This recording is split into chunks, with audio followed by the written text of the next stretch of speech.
There is a quote from the historian Arnold Toynbee that has stayed with me for years. He once said, "Civilizations do not die by murder, but by suicide." We often focus obsessively on threats from the outside. We watch China expand its navy at a pace unseen since World War II.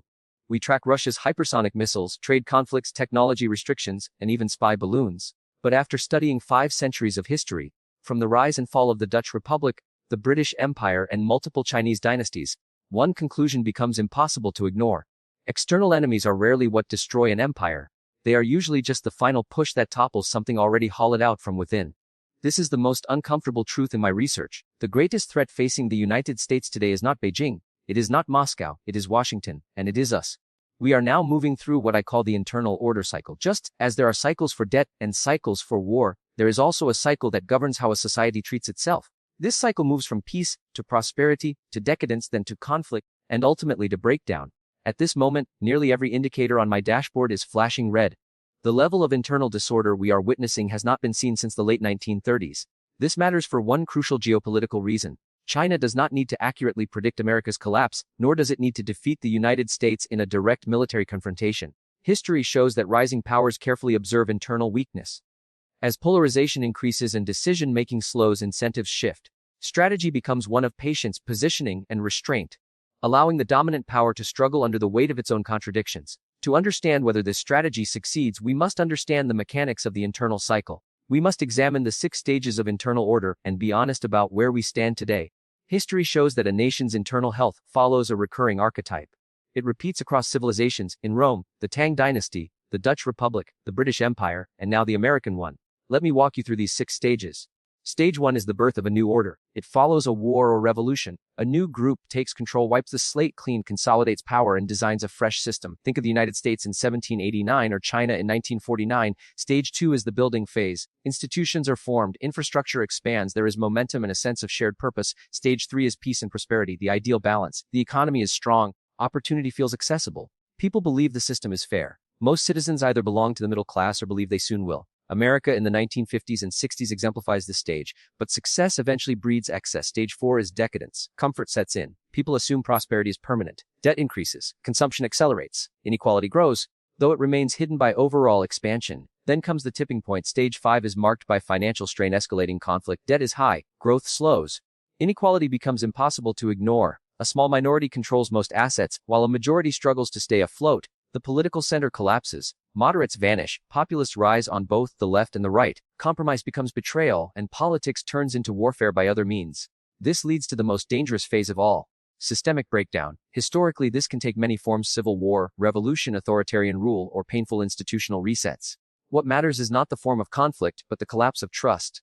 When the rules no longer feel legitimate, the system begins to fail. So where does the United States stand today? By every metric I track: financial data, polarization indicators, wealth gap measurements, America is deeply entrenched in Stage 5. Why does Stage 5 occur? Not because people suddenly become immoral, but because of predictable mechanical forces. It begins with inequality. Capitalism is an extraordinary engine of innovation, but it naturally concentrates wealth.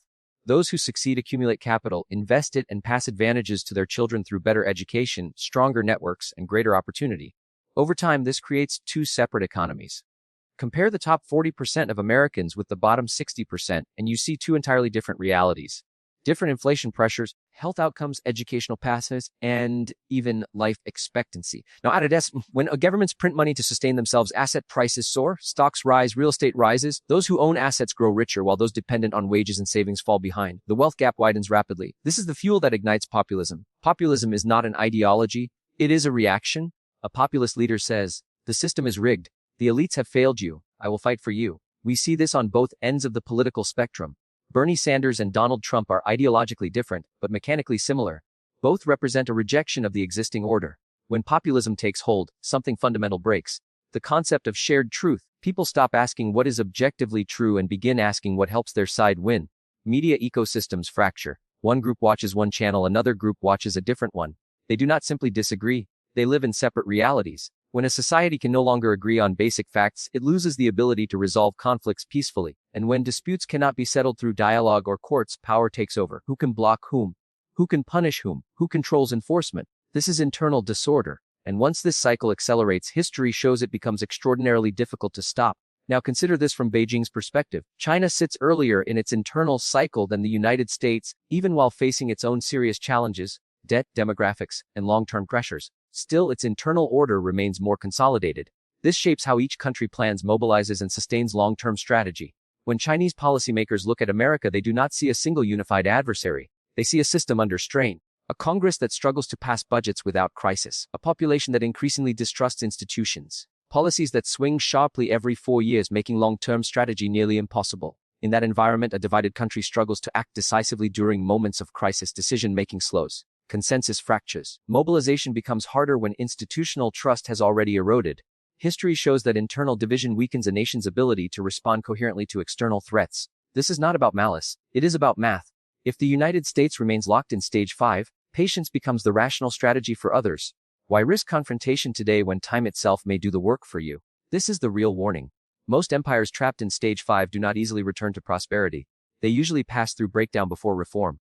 But collapse is not inevitable. Cycles are machines, and machines can be steered. Avoiding breakdown requires leadership capable of reducing extremes, reforming incentives, and restoring trust without destroying productivity. It demands painful compromises and a willingness to recognize that the greatest threat is not across the ocean, but embedded within the system itself. The competition with China is not only about chips or islands. It is a test of systems. If we want to succeed externally, we must first repair internal disorder. A house divided against itself cannot stand, and a house divided against itself cannot win a great power competition. The most patriotic act today is not blind loyalty, it is understanding where we are in the cycle. Recognizing that your neighbor is not your enemy. The cycle is, and if we do not break the cycle will break us.